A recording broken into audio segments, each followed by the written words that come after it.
बिस्मिल्लाहिर्रहमानिर्रहीम। अस्सलाम वालेकुम नाज़रीन।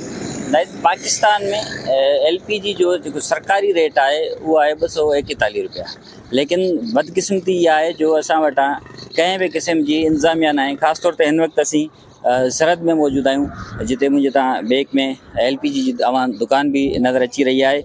ऐं हिते जेका LPG हली रही आहे उहो तक़रीबन 400 खां 450 रुपया फ़ी किलो उनजो रेट हली रहियो आहे। लेकिन ॾिठो वञे त सरकारी जेको नोटिफिकेशन जे हिसाब सां उहो रेट आहे उहो 241 रुपया आहे, लेकिन 200 खां बि वधीक जेको आहे उहो मुनाफ़ो रखी करे इहे हलाइनि था पिया ऐं कंहिं बि क़िस्म जी का इंतज़ामिया न आहे।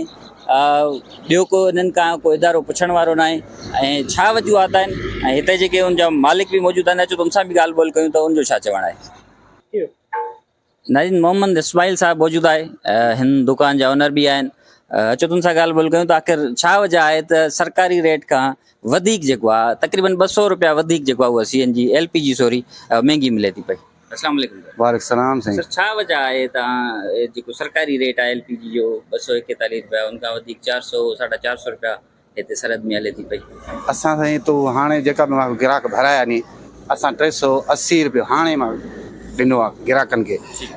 कल्ह हलायो त बि असां 400 रुपया, वरी अॼु 20 रुपया मार्केट डाउन थी आहे। असां रोज़ घुराईंदा आहियूं, जीअं गवर्नमेंट जो ऐलान थियो आहे असां इन ॻाल्हि में राज़ी आहियूं, असां अञा ख़ुशि आहियूं। सर हिकिड़ो ॾिसो न, तव्हां चओ था 380 रुपया ॾियूं था, अलबकोल तव्हांजे एतिरे में तव्हां कोन ॾिनी आहे।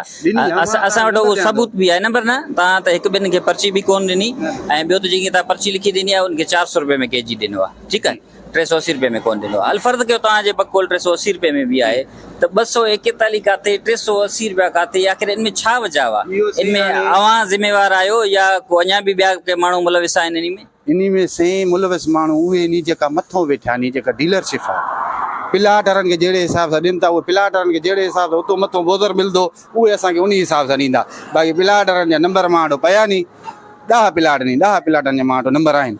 तव्हां ॻाल्हायो, जे असां कूड़ ॻाल्हायूं था तव्हां ॻाल्हायो त असांखे उन्हनि जा नंबर ॾियो, असां राब्तो कंदासीं। पर हिकिड़ी ॿी शइ आहे न, ॾिसो न, असांखे त इहा बि ख़बर पई आहे त अवां बि जेको आहे रिश्वत भरियो था पिया हिते, उन हिसाब सां तव्हां महांगी रिश्वत असां न भरियूं था, इहो कूड़ न ॻाल्हाईंदासीं। मरणो बि आहे इंसान खे, ईअं न आहे त कंहिं ते तोहमत हणूं, कूड़ हणूं, छो कंहिंखे बि असां रुपयो न ॾियूं था। असां लोकल दुकानदार आहियूं, लहे असां इन ॻाल्हि में राज़ी आहियूं, असांजे लाइ ख़ुशी आहे। सर लही तो अञा ॿियो कीअं लहे? ॾिसो न, असां जेको आम माण्हू आहे, जेके असां अवाम आहियूं, ज़ाहिर आहे असां तव्हां खां वठणु ईंदासीं न, असां शिकायत बि तव्हां सां कंदासीं, ॾुख सुख बि तव्हां सां ओरींदासीं न। पर तव्हां वठो जेकॾहिं ओॾो महांगी मिले थी, ज़रूरत न आहे, तव्हां न घुरायो। मां साईं हाणे ॾिसो, हे सॼे सिलेंडर ख़ाली पिया नी, तव्हां मीडिया वारा आहियो, तव्हांजी महिरबानी आहे, इन ते अमल तव्हां बि करायो, इन ते गवर्नमेंट बि अमल कराए। असां तव्हांखे प्लाट वारनि जा नंबर ॾियूं त असां खणूं था प्लाट दो।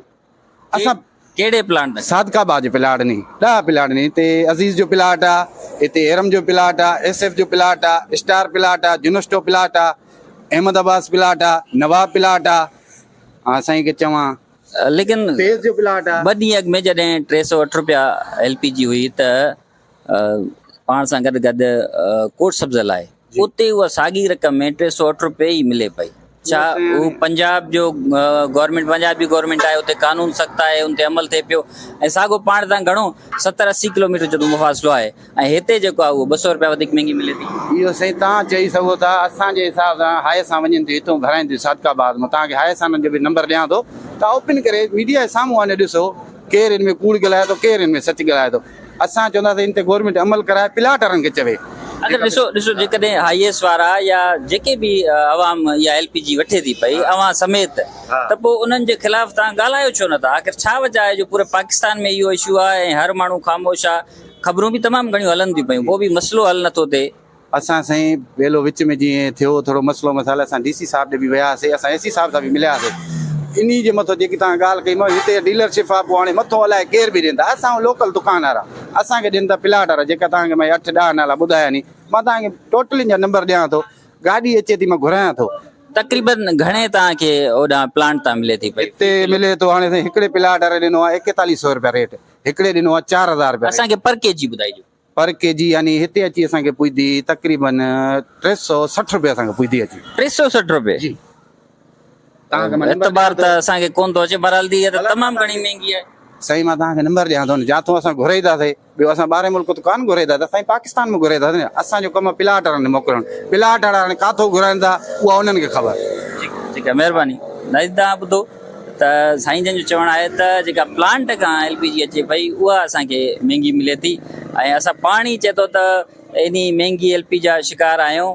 ही साॻियो ही बि एहतजाज करण लाइ तयारु आहिनि ऐं उन सां गॾोगॾु सम्झ में नथो अचे त पाकिस्तान जी गवर्नमेंट या स्पेशली सिंध गवर्नमेंट किथे आहे या DC ऑफिस किथे आहे, असिस्टेंट कमिश्नर्स किथे आहिनि या इवन जेके इन सां ॿिया लाॻापियल इदारा आहिनि उहे किथे आहिनि। जॾहिं सरकारी रेट तव्हां घटि बि कयो आहे ऐं उहो आवाम खे न मिले, उहो रिलीफ आवाम खे न मिले त पोइ इनको बहितर आहे जेको उहो मथे रेट आहे उहो वठो। इनको बहितर आहे त उहा जेकी कमाई थिए थी उहा हिननि करप्ट ठेकेदारनि प्लांट वारनि जी बजाए सरकार जे खज़ाने में वञे, उहा बहितर आहे।